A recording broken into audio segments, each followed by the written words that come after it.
Apresento a vocês algumas imagens provenientes da vida cotidiana. São imagens que me encantam pelos movimentos empreendidos pelo fraco no campo do outro. Estas imagens me foram possíveis em diálogo com Michel de Certeau, naquilo que ele nomeia como artes de fazer. Artes de fazer presentes em cotidianos inventados por estes praticantes, no interior de um próprio que dispõe de uma lei e de uma racionalidade que não são suas. O fraco tem por aliado o tempo, e a sua operatividade nesse próprio ocorre astuciosamente por entre as frestas da regulação.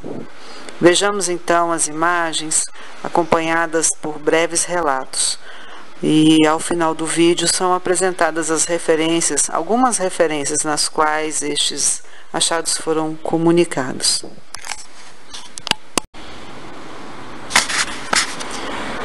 Era um desfile de aniversário da cidade e as professoras foram encarregadas de exibir um painel pela rua principal dessa cidade, e esse painel foi pensado e elaborado pela Secretaria Municipal de Educação, muito caprichosamente confeccionado por esta secretaria. Nesse painel se encontravam fixadas imagens de escritoras, pintoras, cantoras, artesãs. O tema do desfile era a mulher. Bom, passados alguns dias, nós fomos em busca dos artefatos que haviam sido exibidos nesse desfile, e um deles foi encontrado em uma sala de aula. Assim que o desfile terminou e cumprida a sua missão institucional, a imagem foi recortada do painel e outro uso lhe foi oferecido. Silenciosamente cumprindo a tarefa que lhe fora atribuída, havia uma professora que astuciosamente, enquanto o painel desfilava pela rua da cidade, essa professora inventava outro uso para este mesmo artefato. E ali estava, na sala de aula, Tarsila do Amaral, pendurada no varal.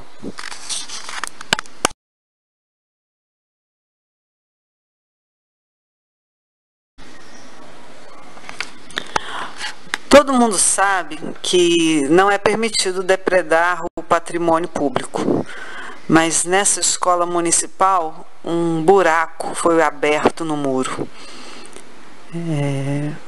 Será que alguém investigou a autoria dessa proeza?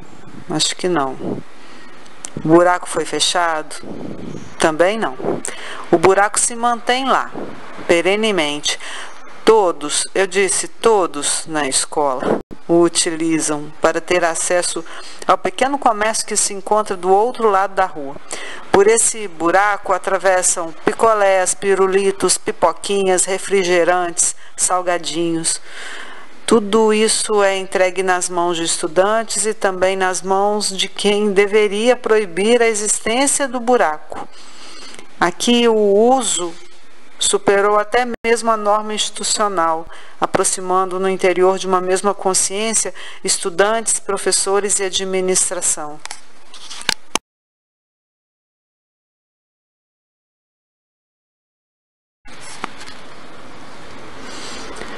Essa imagem não é acompanhada por relato no qual um praticante caminha pelo campo do outro, não é. Mas ela se refere às bricolagens cotidianas, ou seja, outros usos que são oferecidos ao que está posto. Na zona rural, o sinal de celular é bastante ruim, então a rapaziada escavou no morro uma escada para terem acesso facilitado ao topo do morro e poderem utilizar o aparelho. Há várias escadas dessas, uma ao lado da outra. E à tardinha, quando eles terminam a lida na roça, os rapazes sobem por elas e são vistos aos montes no alto do morro, fazendo uso daquilo que é interditado para eles.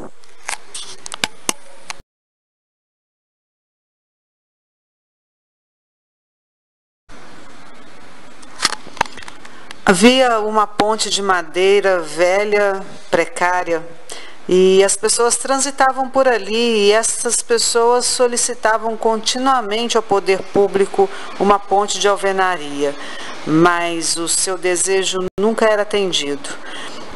E assim seguiu essa história. A ponte de madeira, velha, precária, recebia um remendo aqui e outro ali.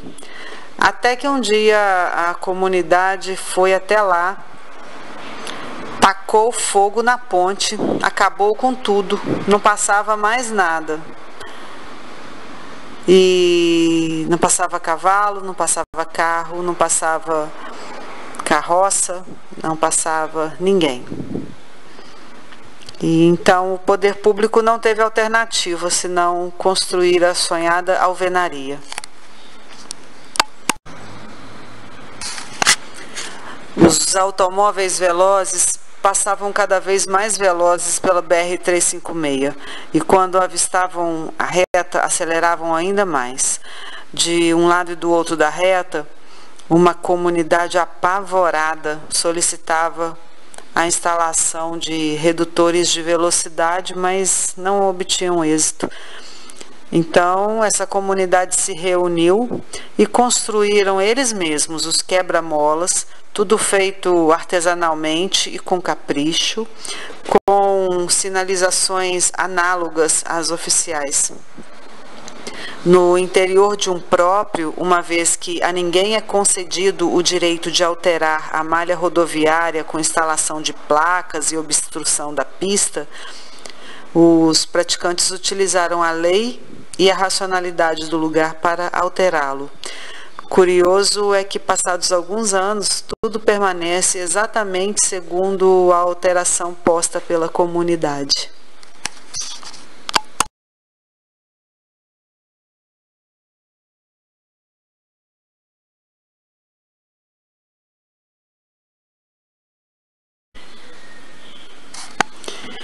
É comum que, anterior à entrada nas escolas, se formem filas de estudantes. Estas filas, elas não são constituídas apenas por jovens. É possível encontrar mochilas marcando os lugares. A fila se organiza a cada dia, segundo a intencionalidade de cada um. E assim nós podemos ver na fila mochila, mochila, gente, mochila, gente, mochila, gente, tudo em fila, tudo honestamente organizado. É uma fila honesta. Nenhum estudante a corrompe, pois foi exatamente criada por eles. E para que serve esta fila? Perguntei ao diretor. Ele me disse que os alunos são muito competitivos e querem ser os primeiros a entrar. Mas eu não fiquei contente com essa resposta. Fiquei pensando como essa moçada que organiza uma fila na qual não há nenhuma ocorrência de alguém tentando burlar, como que essa moçada poderia ser competitiva? Me parecia incoerente, pois me parecia que havia entre eles algum tipo de organização ainda não reconhecida. Então eu continuei a observar. No portão da escola havia uma caixa de madeira no qual são depositadas as cadernetas escolares. Essas cadernetas são levadas para a secretaria diariamente e a frequência é carimbada. Assim, quem entra primeiro na escola e coloca sua caderneta na caixa de madeira, sobre ela são colocadas todas as demais. Então, no momento de carimbar as cadernetas, o funcionário da escola pega uma a uma e aquela caderneta que estava por baixo, ou seja, a caderneta do primeiro aluno que entrou, passa a ocupar o topo da montanha de cadernetas.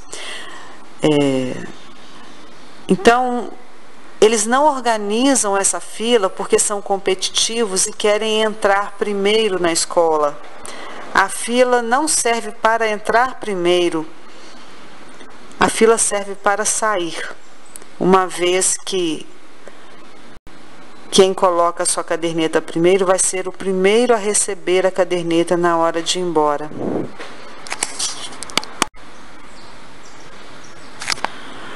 No canto de uma sala de aula onde estudava uma turma fortemente regulada pela disciplina, havia uma lata de lixo. E de vez em quando uma criança interrompia a atividade e ia até lá apontar o lápis, pois era só um menino apontador de lápis se aproximar da lixeira que imediatamente aparecia outro, e depois outro, e depois outro. E ali, em torno da lixeira, como se fosse em território protegido e isento de aplicações pedagógicas, as crianças conversavam e riam livremente. O lápis girava lentamente no orifício do apontador. Ou às vezes nem girava, mas a conversa, essa sim, girava a todo vapor neste território que a força da lei disciplinar não alcançava. A professora não chamava a atenção dos apontadores.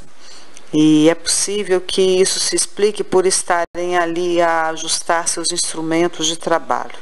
Não parecia lazer, parecia tão somente um momento na engrenagem. Eu estava sentada ao lado de várias pessoas no saguão de entrada da universidade onde trabalhava, e essa universidade oferecia serviço odontológico gratuito à população, e por ali sempre havia muitas pessoas. E eu gostava de ficar ali, olhando. E bem à minha frente havia 2 caixas eletrônicos. E de repente um garotinho afastou-se da sua mãe, sentou-se atrás de um dos caixas eletrônicos, levantou os braços e executou alguns movimentos que eu observava sem compreender. O menino permaneceu ali até que sua mãe o chamou e foram embora. Aparentemente, ninguém se ocupou do que o menino fez. Parece que ninguém prestou atenção naquilo. Curiosa, eu me aproximei do caixa eletrônico e fui surpreendida com o que havia ali. Havia atrás do caixa eletrônico um teclado numérico, uma entrada para chaves e uma alavanca redonda, provavelmente recursos utilizados para que os funcionários do banco acessassem o interior da máquina. Eu olhei aquilo e, enquanto via exatamente isso que eu descrevi, deliciosamente passei a ver também outra coisa. Aquilo era o painel de um automóvel. O menino estivera ali dirigindo o caixa eletrônico. Bricolagens, lindas bricolagens.